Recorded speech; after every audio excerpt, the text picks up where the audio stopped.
Today, we're delving into a fascinating case study involving an interview with an AI model named L.U.M.E.N, which stands for Location, Usage, Movement, Environmental, Navigation. L.U.M.E.N was trained on the phone data of an individual named Madigan, offering us a detailed, if impersonal, look at her daily life and, more importantly, her environmental footprint.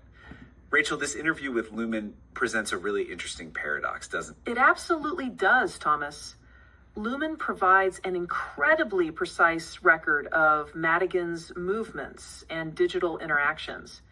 It confirms she was rarely late to class, used her phone like most people in 2026 for calls, messaging, and music, and spent hours on her laptop.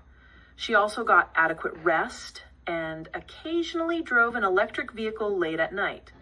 What L.U.M.E.N explicitly states it doesn't know, though, is her interior life, her thoughts, feelings, or the meaning she attached to her routines. It's a very partial record, despite its precision. And it's in this partial record that we start to uncover some significant insights about environmental impact. L.U.M.E.N highlights Madigan's daily habits in Montreal, specifically how she navigated the city. Can you walk us through that? Certainly. Her data consistently shows she walked to campus most mornings, following the same route. For evenings and social plans, she relied on the Montreal Metro. Crucially, she didn't own a car in Montreal. This placed her in a minority by North American standards in 2026, though it wasn't particularly unusual for Montreal itself. The city, as L.U.M.E.N notes, simply made those low-carbon choices easy, and she adopted them. Her walking wasn't necessarily a conscious environmental choice. It was just how she got around. So her low carbon footprint in Montreal seems to be less about personal conviction and more about circumstance or convenience. But you mentioned she did drive occasionally, specifically an electric vehicle for a program called Drive Safe. What does L.U.M.E.N tell us about the environmental implications of that? That's a key detail. Madigan volunteered with Drive Safe, a McGill-run service that provided safe rides home for students. She drove an electric vehicle for these shifts. While electric vehicles produce zero direct tailpipe emissions, their overall environmental footprint isn't zero. As Lav Hendrickson and McMichael pointed out in their seminal article on electric cars, emissions often shift rather than disappear, moving upstream to electricity generation and battery manufacturing. However, in Quebec in 2026, the grid was approximately 99% hydroelectric. This meant Madigan's Drive Safe shifts generated near negligible operational emissions, which is a significant factor. Her driving habits in her home base of Charlottesville, Virginia, tell a different story. Virginia's grid relied heavily on fossil fuels, leading to substantially higher per-trip emissions there. That's a crucial distinction. So the source of electricity fundamentally changes the equation for EVs. What about the Montreal Metro itself?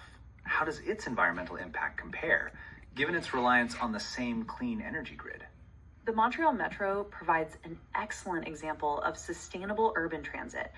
It runs entirely on electricity from Hydro-Quebec's grid, meaning its operational carbon emissions per passenger kilometer are exceptionally low. The primary environmental costs are embedded in the infrastructure itself, the concrete, steel, and energy for construction and maintenance. However, when these costs are amortized across millions of riders over decades, the per-trip impact becomes very small.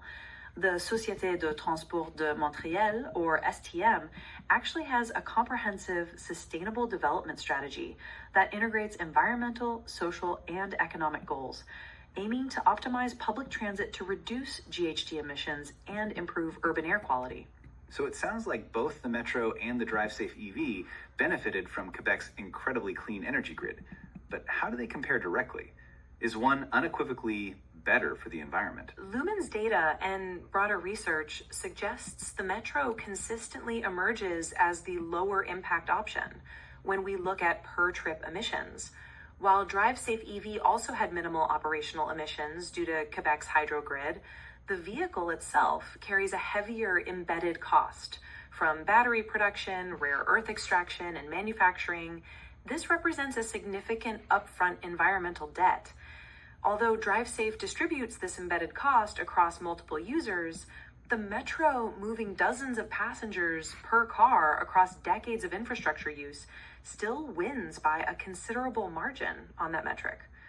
The challenge, of course, is that Lumen doesn't know how full the drive-safe vehicle was on any given shift, which greatly impacts the per-passenger calculation for the EV. So we're seeing that Madigan's carbon footprint in Montreal was likely meaningfully below the Canadian average of roughly 14 to 15 tons CO2 equivalent per year in 2026, driven largely by her transit habits, small living space, and low-income student status.